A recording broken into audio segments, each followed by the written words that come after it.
Halo semuanya, pernah nggak sih ngerasa capek kerja, tapi gajinya segitu-gitu aja? Ikut pelatihan, disuruh loyal, tapi nggak pernah dihargai. Banyak karyawan itu bukan males, tetapi emang kerja di tempat yang peduli. Kenapa ada karyawan yang betah bertahun-tahun, tapi ada juga yang baru masuk langsung pengen resign? Kalau kamu sudah kerja keras, tapi menurutmu perusahaan sudah adil ke kamu atau belum?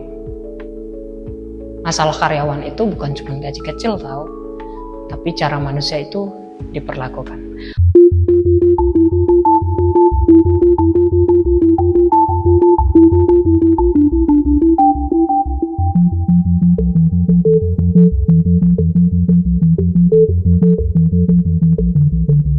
Halo semuanya, perkenalkan nama saya Muhammad Ridwan, mahasiswa Fakultas Bisnis dan Hukum Universitas Teknologi Mataram. Di video ini saya akan menjelaskan manajemen sumber daya manusia dari 3 sudut penting yang saling berhubungan: pelatihan, gaya kepemimpinan, dan kompensasi. Di video ini saya akan membahas manajemen sumber daya manusia dari sudut pandang yang sering dirasakan karyawan, tetapi jarang dijelaskan secara utuh.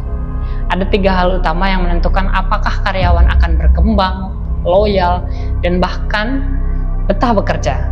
3 hal tersebut adalah pelatihan, gaya kepemimpinan, dan kompensasi. Oke, pelatihan. Pelatihan adalah langkah awal dalam membangun kualitas karyawan. Tanpa pelatihan, karyawan hanya bekerja berdasarkan kebiasaan, bukan kemampuan.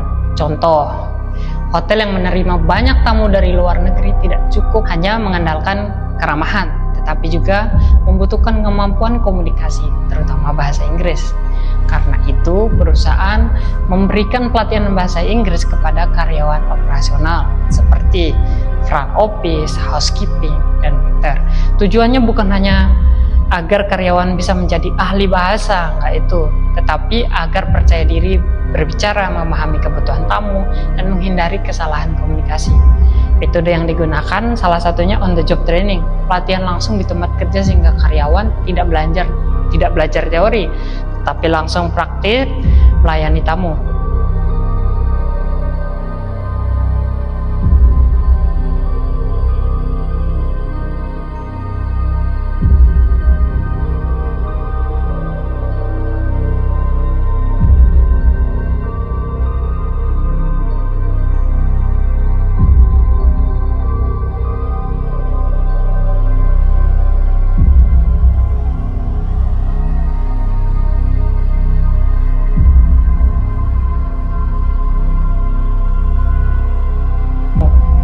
Namun di sini muncul satu hal, pelatihan tidak berhasil tanpa arahan yang jelas. Di sini peran pemimpin yang sangat menentukan. Pemimpin adalah orang yang mengubah pelatihan menjadi hasil nyata, atau justru membuat pelatihan menjadi formalitas. Dalam praktisnya, tidak ada satu gaya kepemimpinan yang selalu benar, selalu tergantung kondisi dan situasi. Gaya kepemimpinan pertama otoriter, dibutuhkan saat waktu terbatas, target harus segera tercapai, dan keputusan yang tidak bisa ditunda. Pemimpin harus tegas membagi tugas. Ada juga gaya kepemimpinan yang lain, yaitu demokratis, menyusun program kerja, membuat keputusan jangka panjang, membutuhkan masukan dari banyak pihak. Gaya ini membuat karyawan merasa dihargai dan dilibatkan. Gaya kepemimpinan laissez-faire cocok diterapkan pada tim yang sudah berpengalaman, karyawan yang ahli di bidangnya, pemimpin yang memberi kebebasan, sementara karyawan bekerja sesuai keahliannya. Namun suatu hal yang sering terjadi, karyawan sudah dilatih, sudah diarahkan, sudah bekerja maksimal, tetapi tidak dihargai, dan disinilah masalah terbesar muncul. Kompensasi, bukan sekedar gaji. Kompensasi adalah bentuk penghargaan atas tenaga, waktu, tanggung jawab bagi karyawan.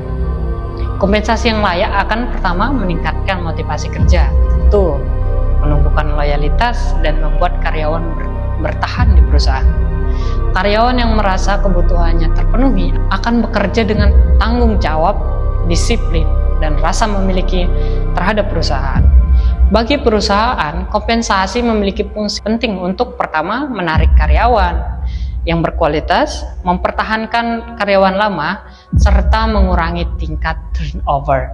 Kompensasi juga harus adil, artinya beban kerja dan tanggung jawab yang lebih besar harus diikuti dengan kompensasi yang lebih tinggi. Contoh, manajer mendapatkan kompensasi yang lebih besar karena tanggung jawabnya lebih besar.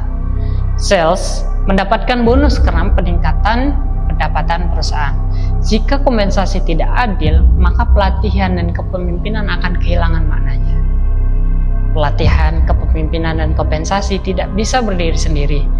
Pelatihan membentuk kemampuan, kepemimpinan mengarahkan potensi, dan kompensasi menjaga loyalitas. Jika salah satu tidak berjalan, maka sistem manajemen sumber daya manusia akan gagal. Perusahaan yang sukses bukan hanya punya sistem kerja yang bagus, tetapi mampu mengelola manusianya dengan adil dan manusiawi. Karena pada akhirnya, karyawan bukan mesin. Mereka adalah aset paling berharga dalam organisasi.